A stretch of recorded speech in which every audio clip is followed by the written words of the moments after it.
Hey friends, it's me, Em again, and welcome back to my channel where we talk about all things sinister. If you are interested in true crime, or if you like all things horror related, make sure you hit that like and subscribe button. That way you can join me for some morbid conversation. And guys, I ended up taking about a week off of working on anything. I just had a birthday. I just turned 33 and I took the week to celebrate. I really genuinely tried to have a midlife crisis and it didn't work out for me. I tried to dye my hair navy blue and you can't even tell. It was so dark that it just ended up looking like black. So that was a fail on my part. Also, I went to go get the other side of my nostril pierced. I have my nostril pierced and I do have my septum pierced. I just never wear anything in it. So I went to go try to get the other side of my nostril pierced and I failed. I couldn't get an appointment and I was trying to do it impulsively and I was not able to do it. So hopefully the next time, sometime within the next month or so, you'll see me with another piercing on the other side of my nose. I'm really wanting it done, but I'm striking out so far. But like I said, I did have a birthday, and honestly, if this video is a little bit weird, I film with a green screen. And so I'm always very, very conscious of what I'm wearing when I film. I don't wear green because if I wear green, it's going to make it look weird. And this shirt does have some green in it. And so I'm hoping it doesn't convey on film very much. But I had to wear it. And I had to show you guys this new cool shirt I got. It says True Crime Club, which that is perfect for me. It's perfect for what I like. True Crime Club. I love it. It was a great birthday present. So I had a great birthday. But like I said, I did take a break. So what I'm actually doing tonight, I worked my butt off earlier today and a little bit last night. I wrote out 2 scripts and I'm actually going to be filming 2 videos tonight. One is an actual true crime story video and then another one is one of those top 5 pictures with the disturbing background, the disturbing backstories, which I really like doing those. I like having little snippets of information, but I am going to try to push out double content for you since I kind of slacked a little bit this past week because of my birthday. But with that being said, the first video we are going to film today is the pictures with disturbing backstories. I have 5 of them. A lot of them just look like normal pictures. There's some that you look at them and you know something's up with them, but a lot of them are just, they look pretty innocent. And that's what I find the most interesting. Pictures that just look innocent and end up being horrible. And that's what we're going to get into today. So the first picture that we have on our list just looks like a really weird pool party, but what it actually is a couple astronauts who had just successfully completed a training for a water landing. The astronauts in the pool are Command Pilot Gus Grissom, Senior Pilot Ed White, and Pilot Roger Chaffee. These astronauts in this training was specifically for the Apollo 1 mission, which was planned to launch on February 21st, 1967. The mission was supposed to be the first low Earth orbital test of the Apollo Command and Service Module. The launch, however, would not take place. This is because during the training exercises to prepare for the launch, the exact capsule in this picture caught fire during one of the launch rehearsals at Cape Kennedy and killed all 3 men inside. The source of the fire was electrical, but spread rapidly due to the combustible material inside the capsule, combined with the high-pressure oxygen atmosphere inside. Rescue was unsuccessful because the hatch on the door was unable to be opened due to the internal pressure of the cabin. Safety protocols were pretty lax that day as the vessel was not fueled, so it was considered to be a low-risk test. It was because of this incident that all crewed Apollo projects were put on hold for around 20 months. So the mission that is now known as the Apollo 1 mission was not officially named during the time of this incident. The astronauts who lost their lives that day had been calling it the Apollo 1 mission, but it wasn't until after this incident and the death of these astronauts that NASA would actually go in and formally and officially name this the Apollo 1 mission, and they did so in those astronauts' honor.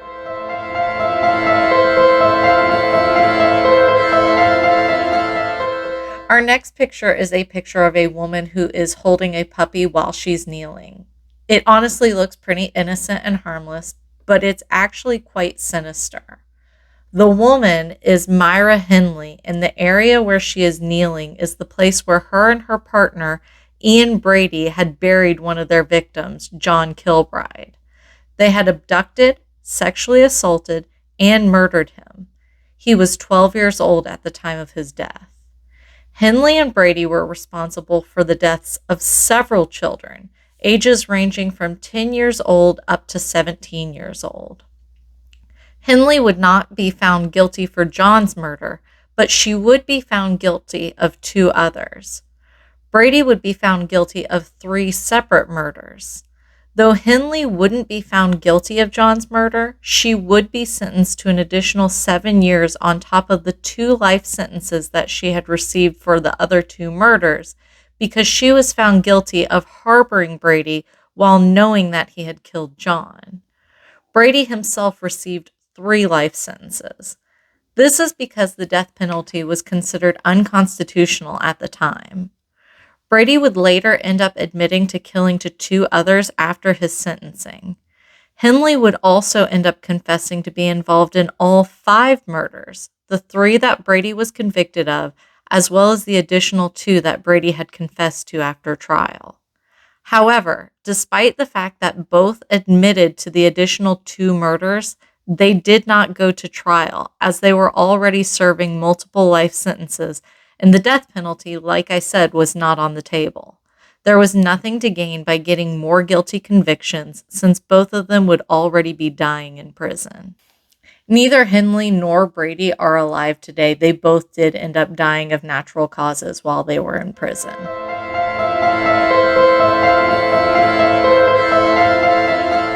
Jolie Callan had agreed to go on a hike with her ex-boyfriend, Lauren Bunner, as friends. Lauren had documented their day together on Instagram, ending with this final photo of Jolie.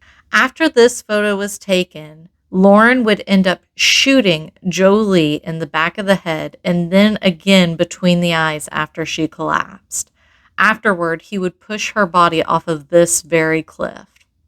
After killing Callan, he returned to his car where he called 911 and admitted to what he did, which would lead to the discovery of Callan's body and Bunner's arrest. His defense was that he and Callan had a pact that was supposed to end both their lives, but Bunner claims he was unable to go through with it. Originally, Bunner's defense had argued that due to his autism, he should be granted youthful offender status, which guarantees any offender for any crime would serve no more than 3 years in prison. Bunner was originally granted this status, but due to backlash, his case went back to court and the status was revoked.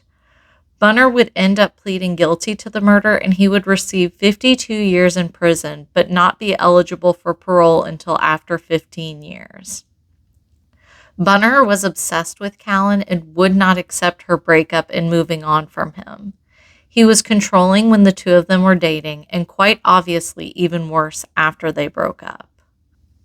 I think the most sinister thing about this photo and about this story is that Callan had actually texted one of her friends letting her know she was going on this hike the next day, and had even told her friend, "If something happens to me, you'll know who I was with."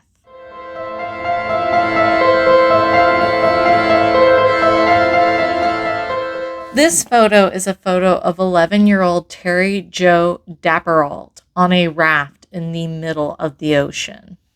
Her and her parents, Arthur and Jean, as well as her younger sister Renee and her older brother Brian, set out to have a memorable family vacation where the Wisconsin family would set sail on a sailboat in the Bahamas.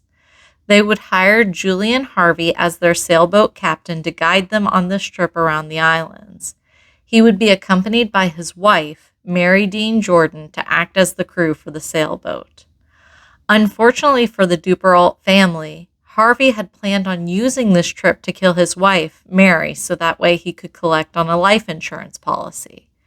He quickly decided that he would be forced to kill the family as well, so that way there was no witnesses. Terry Jo would end up waking up to the sounds of her older brother screaming in fear for their dad, and when she finally gathered the courage to go upstairs, she would be greeted by the lifeless and bloodied bodies of both her parents and her older brother. Harvey told her to go back down below the deck, but when the floor began to flood, Terry Jo went back upstairs. Upstairs, she would see the lifeless body of her younger sister Renee on a dinghy, which Harvey handed her the rope to.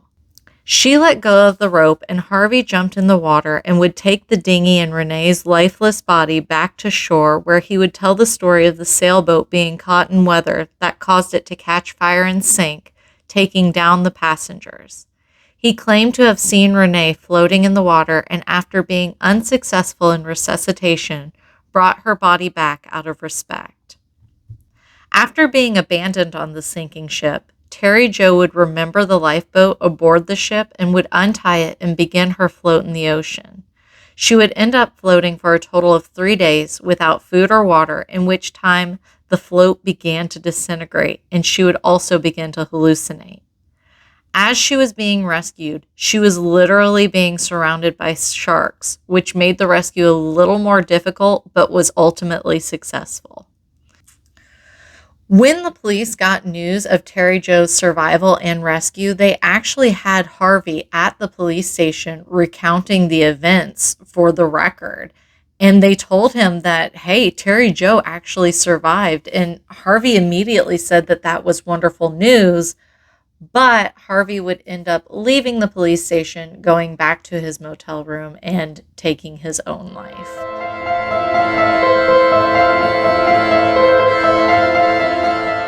So Santa Claus is usually very happy business, but this particular Santa is on the naughty list.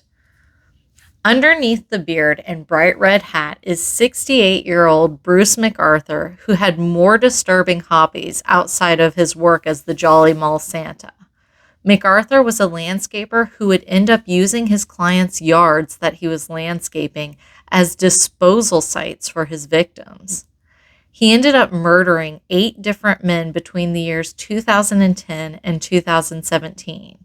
He would target immigrants and would lure them by using sex before murdering them.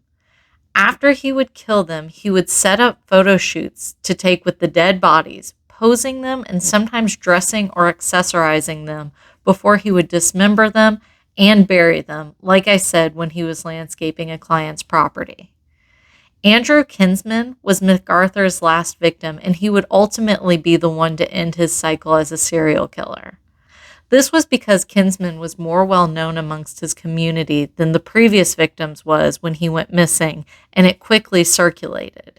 Interestingly, Kinsman was also a fan of true crime, and when police searched his apartment, they found notes that Kinsman had taken on a famous UK serial killer by the name of Dennis Nilsen, whose MO was very similar to MacArthur's. They also found pictures of Bruce, as well as the name Bruce, written in his calendar for the day he went missing. It could have been a coincidence, or it could have been that Kinsman was suspicious of Bruce. Either way, this led to footage of Kinsman getting into MacArthur's van, which led police to put MacArthur under surveillance. They ended up collecting his DNA from a discarded coffee cup and took possession of his van after he took it to a scrapyard. DNA evidence found in the van connected the other victims and would lead police to getting a warrant for MacArthur's home, which they entered without MacArthur's knowledge. There they would find digital copies of the photos Bruce took of his victims' posed bodies. MacArthur would end up being arrested after police would see a man enter his apartment, causing them to raid the place and finding the man naked and terrified, handcuffed to a bed with a bag on his head. So MacArthur would end up pleading guilty, and he would receive 1 life sentence for each of his victims, with the eligibility of parole after 25 years. However, due to his age, it is very likely that he is just going to end up dying in prison.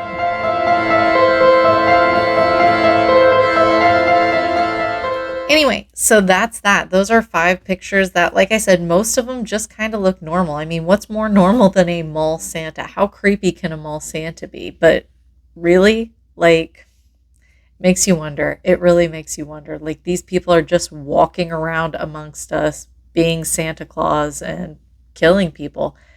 Just, I don't know.